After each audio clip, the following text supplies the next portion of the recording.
Paz do Senhor, meus queridos, tudo bem com vocês? Esse quem vos fala, pastor Alexandre Pereira, para mais uma videoaula da nossa revista Betel Dominical, que é essa revista aqui. Desde já quero agradecer o meu pastor Marcos Moreira, que é presidente da Igreja Assembleia de Deus, Ministério de Madureira, Campo de Ourinhos e região, a igreja qual eu congrego. Também quero agradecer a você que tem me assistido, que tem me acompanhado, você que se inscreveu no canal, Deus abençoe a sua vida. Você que não se inscreveu ainda, corra aqui embaixo em inscrever-se, se inscreva no canal e você vai receber as nossas próximas pré-aulas em primeira mão. Gente, hoje iremos estudar a lição de número 10, que traz como título o perigo da crise emocional no exercício de poder. Uma lição fantástica, vale muito a pena você conferir. Como de costume, vamos ler o nosso pré-texto, né? Que diz assim, iniciando pelo texto áureo: a soberba do homem o abaterá, mas o humilde de espírito obterá honra. Provérbios 29, 23. Ainda a nossa verdade aplicada segundo o pastor comentarista Isaqueu Mendes de Freitas, ele diz assim: é imprescindível que cuidemos também da nossa saúde emocional e deixemos-nos ser guiados pelo Espírito Santo. Temos 3 objetivos nesta lição. Primeiro, comentar sobre a tentação por busca de poder, estudar acerca do perigo da crise emocional e terceiro, falar sobre a crise emocional e a inversão de valores. O nosso texto de referência está em Filipenses, capítulo de número 2, do versículo 5 ao versículo 10, que diz assim: de sorte que haja em vós mesmo sentimento que houve também em Cristo Jesus, que sendo em forma de Deus, não teve por usurpação ser igual a Deus, mas aniquilou-se a si mesmo, tomando a forma de servo, fazendo-se semelhante aos homens. E achado na forma de homem, humilhou-se a si mesmo, sendo obediente até a morte e morte de cruz. Pelo que também Deus o exaltou soberanamente e lhe deu um nome que é sobre todo nome, para que ao nome de Jesus se dobre todo o joelho dos que estão nos céus e na terra e debaixo da terra. Para termos um panorama geral do que nós iremos abordar nesta lição, vamos ler também a introdução, que diz assim: nesta lição, abordaremos sobre a crise emocional gerada no exercício do poder. É preciso cuidado com as constantes investidas do maligno, atenção com a saúde emocional e um viver guiado pelo Espírito Santo em todo o tempo. Certo, meus queridos? Vamos ao nosso texto, tópico 1. A tentação por busca de poder. Então, aqui o autor ele traz a preocupação das pessoas que buscam poder a qualquer custo, né? A qualquer preço. Isso é muito perigoso. Este poder que o autor fala é essa capacidade da pessoa exercer autoridade sobre um grupo.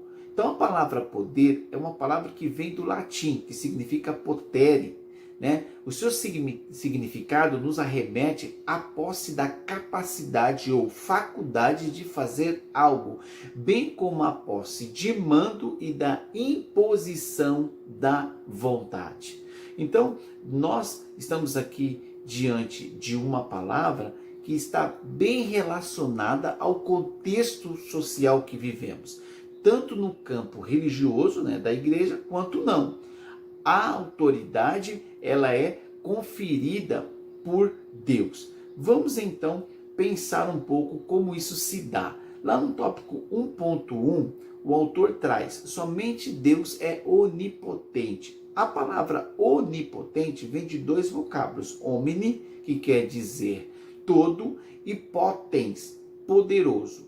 Nós não vamos encontrar essa palavra na Bíblia Sagrada, porque a Bíblia fora escrita em hebraico, né, em grego e algumas partes em aramaico. E essa palavra é uma palavra que também vem do latim. Então, nós temos essa ideia, né, do Todo-Poderoso em textos bíblicos, trazendo para o hebraico. Vejamos lá em Êxodo, capítulo 6, versículo 3. E eu apareci a Abraão, e a Isaque e a Jacó como Deus Todo-Poderoso, El Shaddai em hebraico. Mas pelo meu nome, o Senhor, não lhes fui perfeitamente conhecido. Então note que a palavra El Shaddai significa a mesma coisa que onipotente ou todo-poderoso. No Salmo de número 62, versículo 11, a gente vai perceber que Deus, ele detém o poder e o poder emana de Deus. Vejamos o texto. Uma coisa disse Deus, duas vezes a ouvir, que o poder pertence a Deus. 1 Coríntios 29, 11. Tua é, Senhor, a magnificência e o poder e a honra e a vitória e a majestade, porque teu é tudo quanto há nos céus e na terra. Teu é, Senhor, o reino, e tu te exaltastes sobre todos como chefe. Ainda, né, como a gente está aqui mencionando, Deus é aquele que compartilha o poder, é dele que emana o poder. Lá em Romanos 13, 1, a palavra de Deus diz assim: toda alma esteja sujeita às autoridades superiores, porque não há autoridade que não venha de Deus, e as autoridades que há foram ordenadas por Deus. Então toda autoridade constituída, ela vem por meio da vontade de Deus. Quer seja a vontade soberana, quer seja a vontade permissiva, sempre está de acordo com a vontade de Deus. Muitas vezes, alguns líderes colocados segundo a vontade das próprias pessoas que estão sendo lideradas, né? Então, a gente sabe que aí entra muitas vezes a vontade perfeita de Deus, não, a vontade permissiva de Deus, né? A vontade perfeita de Deus, a vontade soberana de Deus, ela é apresentada na Bíblia. A gente vai ver um caso, né, do próprio Davi, quando ele foi escolhido. Davi, ele foi escolhido segundo a vontade soberana de Deus. Saul foi escolhido segundo a vontade permissiva de Deus. Saul foi escolhido de acordo com a vontade do próprio povo. Tanto é que as características de Saul eram características, atributos que o povo admirava. Em Davi, as características, os atributos que estavam na vida de Davi eram características que Deus tinha admiração. Muito bem, aqui no tópico 1.2 vai falar acerca do poder absoluto dado a Jesus. Então, nosso Senhor, ele também se referiu aqui, quando esteve na terra a seus discípulos, acerca do poder que lhe foi conferido. Olha o que diz Mateus capítulo 28, versículo 18. E chegando-se Jesus, falou-lhes dizendo: é-me dado todo o poder no céu e na terra. Então, o nosso Cristo, ele detém todo o poder nos céus e na terra. Vejamos, Jesus tem poder de perdoar pecados, Marcos 2,10. Poder de dar poder espiritual, Lucas 10,19. Poder de exercer juízo, João 5,27. Poder de dar vida e tomá-la, João 10,18. E poder de salvar, Lucas 23:43. Tudo isso no campo aqui da terra. Agora vamos ver no céu. Lá no livro de Apocalipse, capítulo 5, versículo 2 e 3, diz assim: e vi um anjo forte, bradando com grande voz: quem é digno de abrir o livro e desatar os seus selos? E ninguém no céu, nem na terra, nem debaixo da terra podia abrir o livro e nem olhar para ele, nem olhar para o livro. Ninguém no céu era digno de abrir o livro e desatar os 7 selos. Apenas o Cordeiro de Deus, apenas o nosso Cristo, ele tinha essa autoridade. Por quê? Porque cumpriu a sua missão. Ele, como Filho de Deus, executou todo o plano, todo o projeto de Deus. Continuando a leitura, Apocalipse 5, 6, parte A e B. E olhei, e eis que estava no meio do trono e dos 4 animais viventes, e entre os anciãos um cordeiro, como havendo sido morto. Apocalipse 5, 8, parte A. E havendo tomado o livro, os 4 animais e os 24 anciãos prostraram-se diante do Cordeiro. Então eles se prostraram, por quê? Porque Cristo é digno de adoração, de louvor e de exaltação, porque a ele foi dado todo o poder. Aqui nós estamos falando do campo dos céus, né? Apocalipse 1:8, ainda o nosso Senhor vai dizer assim: eu sou o Alfa e o Ômega, o princípio e o fim, diz o Senhor, que é, e que era, e que há de vir o Todo-Poderoso. Então, Jesus, ele continua no controle e em breve voltará para buscar o seu povo. Tópico 1.3, tentativa de ser como Deus, sugestão de Satanás. Então o inimigo, ele trabalha em cima das suas próprias vontades, né? da sua própria vaidade. Ele quis ser como Deus e muitas vezes ele influencia os homens a fazer o mesmo. Vejamos o que ele tentou com Eva lá no Jardim do Éden em Gênesis 3:5. Porque Deus sabe que no dia em que dele comerdes, o inimigo falando, se abrirão os vossos olhos e sereis como Deus, sabendo o bem e o mal. Então olha a proposta do inimigo para Eva, que ela seria como Deus, que na verdade é uma fraqueza dele mesmo. E ele também induziu a Davi, mesmo sendo segundo o coração de Deus, Davi foi enganado pelo inimigo. Olha o que diz 1 Crônicas 21:1. Então Satanás se levantou contra Israel e incitou a Davi a numerar a Israel. Então Davi passa a contar para ver a grandeza, né, do seu reinado, para ver quantas pessoas estavam subordinadas ao seu governo, e aí ele se perde e ali ele é castigado, né, por conta desta decisão. Então muitas vezes o inimigo, ele quer elevar, ele quer nos inflar, ele quer nos inchar, ele quer nos ensoberbecer, e ele trabalha justamente dentro das próprias concupiscências e desejos que existem dentro de nós. E ele faz exatamente o que é plano dele. Olha o que diz 2 Tessalonicenses 2:4. O qual se opõe e se levanta contra tudo o que se chama a Deus ou se adora, de sorte que se assentará como Deus, ó, inimigo, né, personificado na pessoa do anticristo, né? Ele vai se assentar como Deus no templo de Deus, querendo parecer Deus. Então, quando o anticristo assumir, né, a gente sabe que o espírito do anticristo já está solto, mas quando ele for personificado, quando ele assumir a posição, né, de governo neste mundo, ele vai querer se assentar como Deus, se posicionar como se ele fosse o Todo-Poderoso. E muitas vezes ele usa esse sentimento para provocar essas vontades também nos homens. Ele fez isso até com o nosso Senhor. Não fará com nós, seres humanos? Olha como ele tentou provar o nosso mestre, tentou o nosso mestre, mas o nosso mestre soube sair perfeitamente e devemos fazer como ele. Vejamos o texto, Mateus capítulo 4, versículo 8 e 9. Novamente o transportou o diabo a um monte muito alto e mostrou-lhe todos os reinos do mundo e a glória deles, e disse-lhe: tudo isto te darei se prostrado me adorares. Então ele estava ali pedindo a adoração do Senhor, e o Senhor iria receber todas as grandezas dos reinos. E Jesus, ele venceu o inimigo através de quê? Da palavra, da compreensão correta da Bíblia Sagrada. Ele disse: somente ao Senhor adorarás e somente a ele servirás e prestará culto. Então, nós, para vencermos as astutas ciladas do inimigo, precisamos conhecer e praticar a palavra de Deus. Tópico 2, o perigo da crise emocional.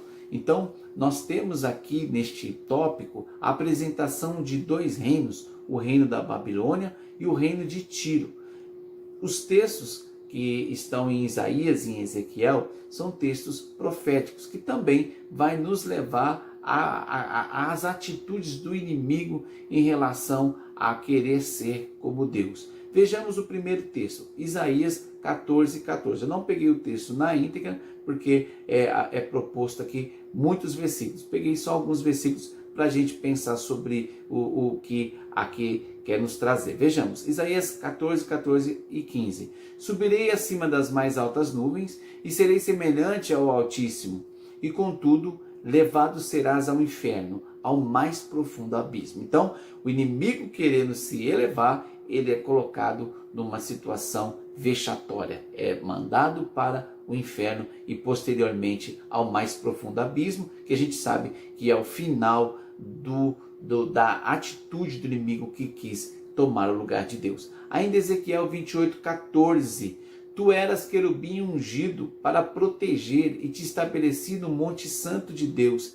Estavas no meio das pedras afogueadas, andavas. Perfeito era nos teus caminhos, desde o dia em que foste criado, até que achou iniquidade em ti. Mais uma vez, a gente está vendo aqui o declínio do império da Babilônia, no entanto, nos fazendo lembrar a atitude do inimigo de levar, de arrastar a terça parte dos anjos junto com ele e eles serem precipitados ao mais profundo da terra. Por isso, nós precisamos ter cuidado e não permitir que a vaidade, o orgulho entre no nosso coração. Jesus disse lá em Lucas 18:10, eu via Satanás como um raio cair do céu. Então Jesus assistiu à precipitação do inimigo porque quis se inflar, quis ser como Deus. Provérbios 16:18 fala bem claro sobre isso. A soberba precede a ruína e a altivez de espírito precede a queda.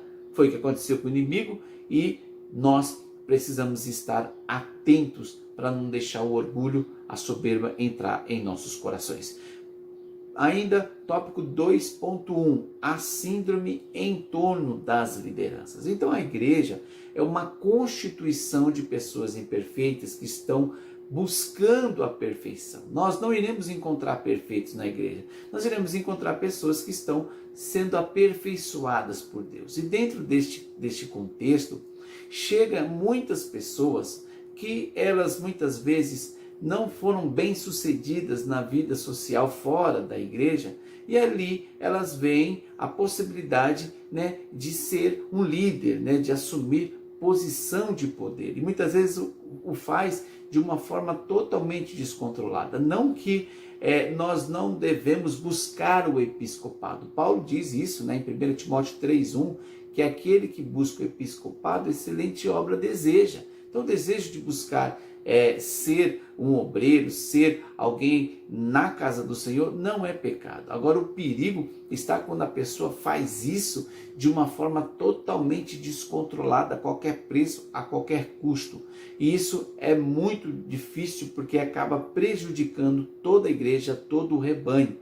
E Judas, lá no seu livro, no verso 4, ele vai falar de algumas pessoas que se infiltram na igreja e elas não estão preocupadas com o reino de Deus, elas estão preocupadas em assumir posições de poder e muitas vezes trazendo problemas gravíssimos para o seio da igreja. Olha o que diz Judas 4, porque se introduziram alguns que já antes estavam escritos para este mesmo juízo, homens ímpios que convertem em dissolução a graça de Deus e negam a Deus, único dominador e Senhor nosso, Jesus Cristo. Então, pessoas que vão se infiltrando no meio da igreja e acaba atrapalhando o progresso do reino de Deus. 3 João, verso 9, capítulo único, verso 9, João também passou por isso no seu tempo, o que ele disse acerca daquilo que estava acontecendo. Olha o texto.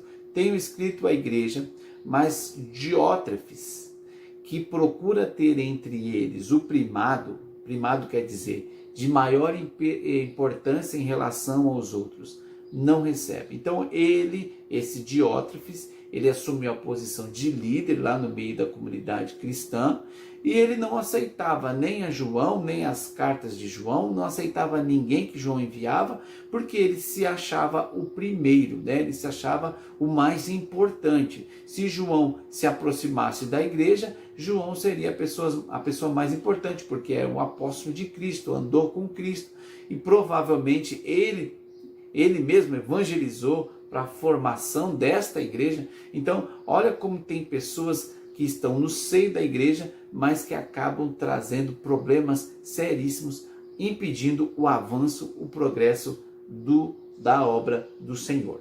Vejamos então Marcos capítulo 10, versículo 42 e 43, que é exatamente o contraponto disso, como nós devemos nos posicionar diante da igreja, diferente da realidade social que a gente vive, né? Desse pensamento hierárquico da nossa própria sociedade.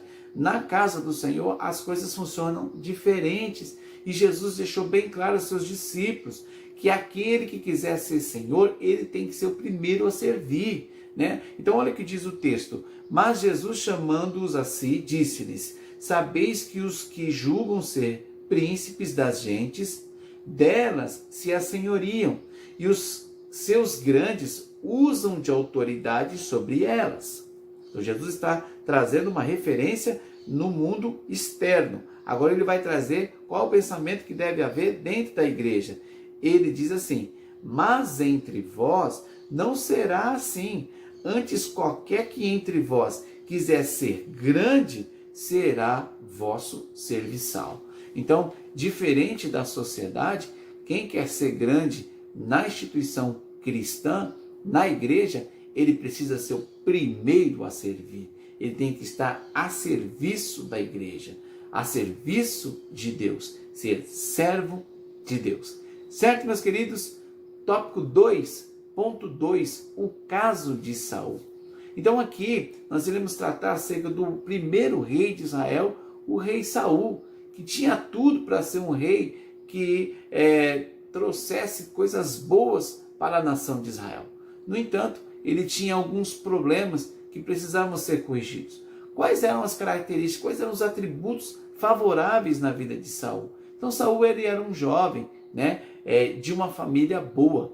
Saul ele era um rapaz de boa aparência, de uma boa representação, uma pessoa forte, né, porque cuidava de jumentas. Então Saul tinha tudo para dar certo, né? A Bíblia diz que Saul ele até cumprimento de promessa, resposta de oração. Lá em 1 Samuel 9,16 diz assim: amanhã a estas horas te enviarei um homem da terra de Benjamim, o qual ungirás por capitão sobre o meu povo de Israel. Então Deus falando com Samuel, dizendo que Deus estava respondendo o pedido do povo. Então Saul ele era a resposta de oração.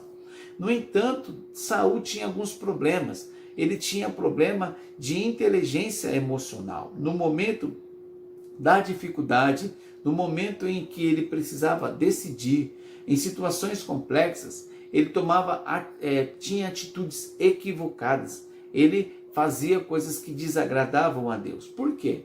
Porque o seu comprometimento espiritual com a vontade de Deus era muito superficial. Ele não tinha a vontade de Deus bem clara na sua mente. Ele era conduzido segundo as suas próprias vontades e muitas vezes segundo a vontade do próprio povo. Então, ele pensando na multidão, ele pensando no povo, ele tomava certas atitudes. Um exemplo disso a gente vai ter lá em 1 Samuel capítulo 13, do versículo 8 ao 9. E esperou 7 dias até o tempo em que Samuel determinara.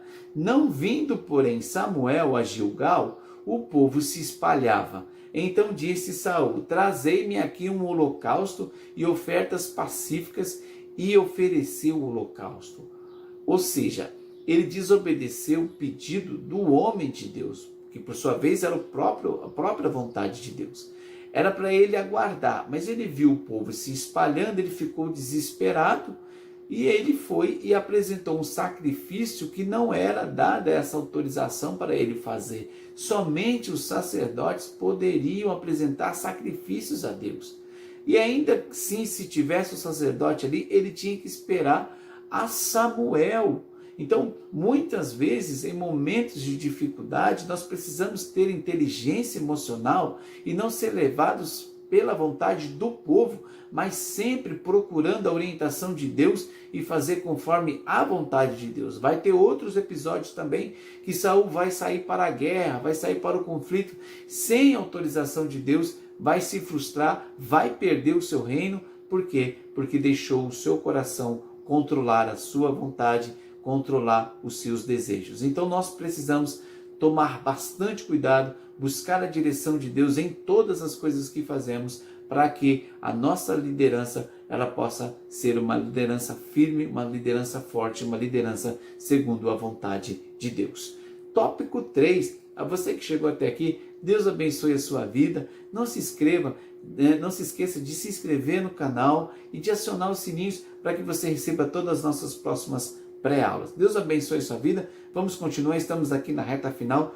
Tópico 3, a crise emocional e a inversão de valores. Então, nós estamos assistindo alguns líderes que perderam o foco, que estão preocupados mais com a posse de ter coisas, né, de ter poder social, né, influência na sociedade. Então, é claro que isso não é uma coisa que não se deve pensar, né? Nós precisamos assumir alguns postos importantes da sociedade para a gente influenciá-la da melhor forma possível e de acordo com a palavra de Deus. No entanto, o objetivo maior da igreja é a evangelização, é a pregação da palavra, é o crescimento do reino de Deus.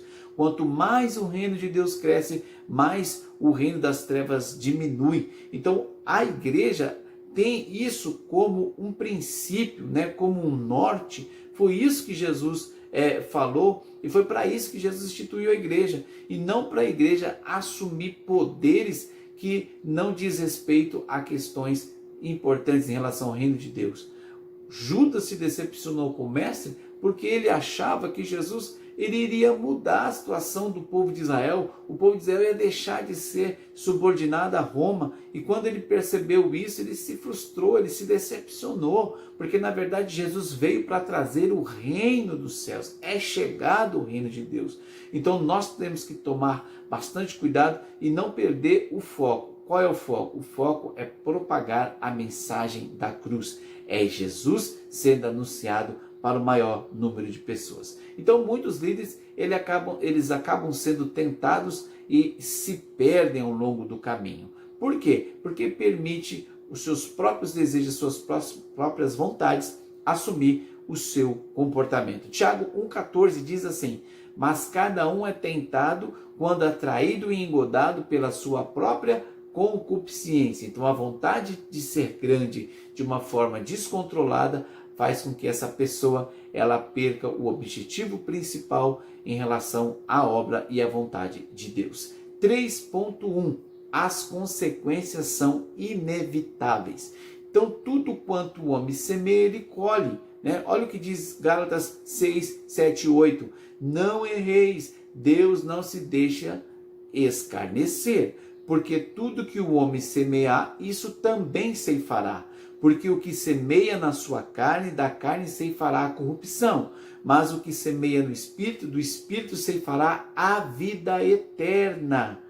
Ainda a gente vê que nós precisamos estar no exercício da prática de quê? De semear pelo Espírito. Espírito com letra maiúscula, se referindo ao Espírito de Deus. Então, quando nós estamos nos movendo pelo Espírito Santo, quando nós estamos pensando e agindo pelo Espírito Santo, nós estamos semeando coisas boas e nós iremos colher a vida eterna, que é a coisa mais importante que temos para as nossas vidas. Agora, quando a gente semeia na carne, quando a gente semeia coisas ruins, nós também, lamentavelmente, iremos colher morte, destruição, coisas ruins. Então, que nós possamos semear no Espírito, semear coisas boas, coisas que vão trazer bênção para as outras pessoas.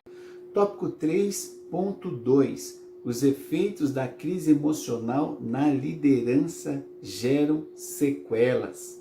Então aqui o autor ele vai trazer a pessoa do apóstolo Pedro, que tinha algumas características que precisavam ser ajustadas. Então Pedro era um homem extremamente impetuoso, confiava na sua força e ainda não tinha recebido totalmente uma conversão para realmente assumir a posição de líder. Ele não tinha todos os atributos necessários para ser um bom líder.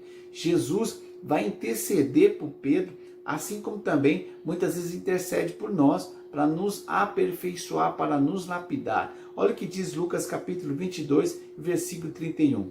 Disse também o Senhor: Simão, Simão, eis que Satanás vos pediu para vos cirandar, como trigo, mas eu roguei por ti, para que a tua fé não desfaleça, e tu, quando te converteres, confirma teus irmãos. Então, Jesus estava intercedendo por Pedro, para que Pedro não desfalecesse na fé. E a gente sabe da história dele, que ele passou por uma situação de negação, negou o Senhor 3 vezes, se afastou do mestre, né? Um sentimento de decepção ele teve acerca de si mesmo. Então, Jesus, sabendo que Pedro ele tinha um chamado, um propósito de ser um grande líder de Deus, ele acabou-se então sendo aperfeiçoado pelo mestre, lapidado pelo mestre. E o Senhor faz a mesma coisa conosco, né? Para que possamos ser bons líderes, ele vai, né, nos aperfeiçoando diariamente. Por isso, precisamos, como no tópico anterior, agir no Espírito Santo, permitir que o Espírito de Deus traga esse aperfeiçoamento em nossos corações, para que realmente possamos dar frutos para o reino de Deus, ampliar o reino de Deus à nossa volta. E como eu disse, né, quanto mais o reino de Deus cresce, menor fica o reino das trevas. Muito bem, tópico 3.3, falta de saúde e equilíbrio emocional prejudica.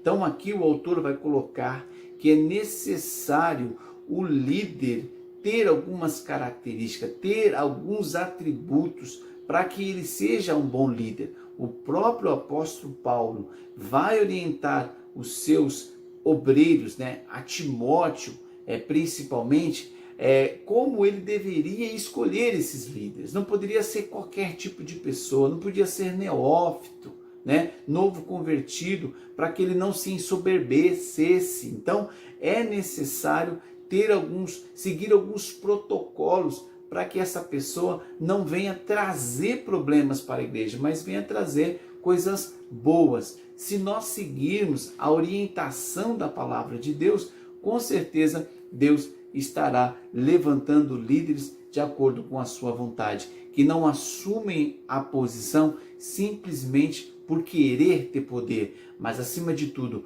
por amar o Senhor e por desejo de servi-lo em espírito e em verdade. Olha o que o autor vai colocar aqui para nós. Então ele coloca assim, que é necessário esse líder saber governar bem a sua própria casa, né?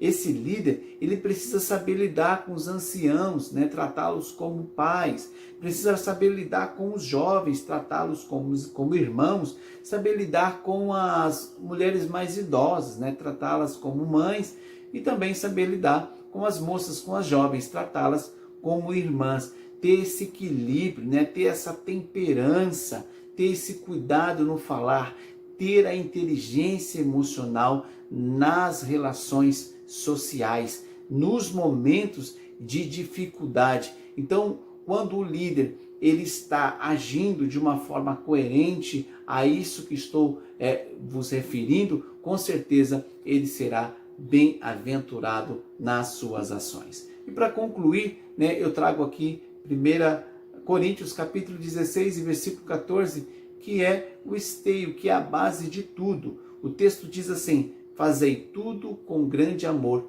fraternal.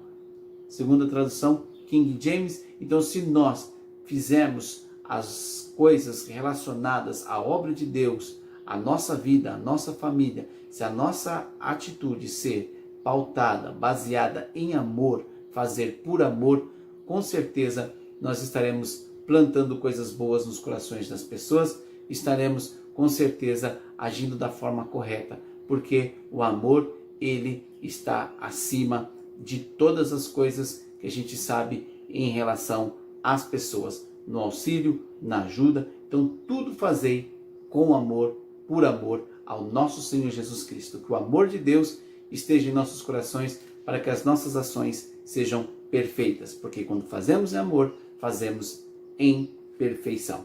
Para concluir, né, vou ler aqui para vocês a nossa conclusão, que diz assim: a relação entre poder e saúde emocional merece atenção especial. A receita contra isso é a dependência da boa, agradável e perfeita vontade de Deus. É pensar com moderação acerca de si mesmo, viver uma vida em paz e não se deixar levar pelo orgulho e pela tentação do poder. Certo, meus queridos? Mais uma aula, lição de número 10. Espero que vocês tenham sido edificados. Você que é professor possa ter subsídios aí para ensinar os seus alunos. E você que é estudioso da palavra de Deus, Deus abençoe. Continue assim. Pastor Alexandre Pereira para mais uma videoaula da nossa revista Betel Dominical. Deus abençoe a sua vida. Até a próxima e tchau!